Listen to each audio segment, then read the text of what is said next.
কাকা, ও কাকা, আশা দিছিলেন 1,80,000 রোহিঙ্গা তাদের দেশে ফিরিয়ে দেবো, ওখানে যাই ঈদ করবো। এখন কোরবানি ঈদ আসবার আগে আবার খবর শুনতেছি 1,13,000 রোহিঙ্গা দেশের ভিতরে নতুন করে অনুপ্রবেশ করছে। কাকা, আমরা কি রোহিঙ্গা হয়ে যাবো নাকি? হ্যাঁ, রোহিঙ্গারা কি বাংলাদেশ দখল করে ফেলবো? একটা কাজ করেন কাকা, আপনারা যদি এই আন্তর্জাতিক ইস্যুটার সমাধান করতে না পারেন কোনো পক্ষ, তাহলে আমাদেরকে মিয়ানমারে পাঠাই দেন, আর ওখানকার সকল রোহিঙ্গারে কি বাংলাদেশে ঢুকাই দেন। কারণ আমরা তো রোহিঙ্গাদের ভিতরে আছি। প্রায় 14 লক্ষর কাছাকাছি রোহিঙ্গা এখানে চলে এসছে। এগুলারে সেফটি ব্যবহার করতে দিলে উল্টা সেফটি বেশি। তারা বাসার দরজা বন্ধ করি আস্তে করে কি বাচ্চা কাচ্চা ফুটে বহরিছে কাকা, গণহারে বাচ্চা ফুটাইতেছে। এখন এমনি করি বাংলাদেশ কি রোহিঙ্গা প্রধান দেশ হয়ে যাবো কই? হ্যাঁ, আপনারা কেউ তো এই জিনিস বাস্তবায়ন করতে পারতেছেন না যে কি এটার একটা সুষ্ঠু সমাধান করি তাদেরকে তাদের দেশে ফেরত পাঠাইতে পারতেছেন না, কেউই করতে পারতেছেন না কাকা। উল্টা আমাদেরকে এত আশা ভরসা দেখাই, মুরগি বানাই, হাইপ তুলি, লাভ কি? কোনো দরকার আছে? হ্যাঁ, এই রোহিঙ্গা ইস্যুতে আমি শুরু থেকেই কি বরাবরই আমি এটা নিয়ে সোচ্চার ছিলাম যে বাংলাদেশে এটার কোনো দরকার নাই।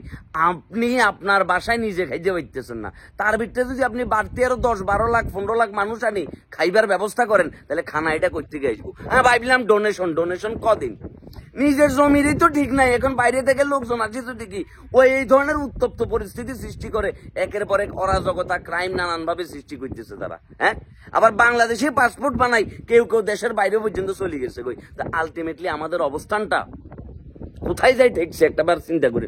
রে কেউ রে এত থামান রে কাকা, থামান। আমরা এটা সমাধান চাই। এই ঘটনার যদি সমাধান না হয়, এই ইস্যুর যদি সমাধান না হয়, তাহলে বাংলাদেশের কত বড় বিপদের মুখে পড়বে এটা কি আপনারা বুঝতেছেন?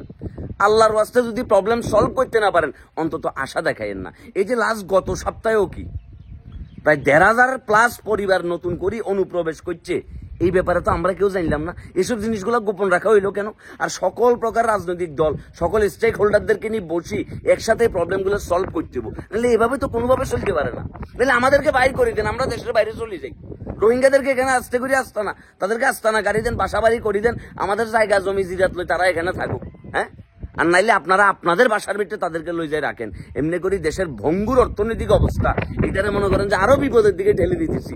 আমরা এটার কোনো সুরাহা বাইরে করতে পারতেছি না। এমনি করে কদিন সহ্য, কদিন খাওয়াবেন কাকা? হ্যাঁ, আর তো সহ্য করা যাইতেছে না। মানুষের খাল কাটি কুমির ডাকি আনে, আর আমরা কোলে করি রোহিঙ্গা ডাকি লইয়ে এসেছি এবং আনি তাদেরকে বসায় খাওয়াইতেছি। ডোনেশন আসতেছে, ফান্ড আসতেছে, আর তারা খাইতেছে। আবার তাদেরকে দেখায় আমরা এক একজন এক একভাবে নানান ধরনের সিম্পিতি নিতেছি। এটা তো হওয়ার কথা ছিল না কাকা, সোনা বন্ধু।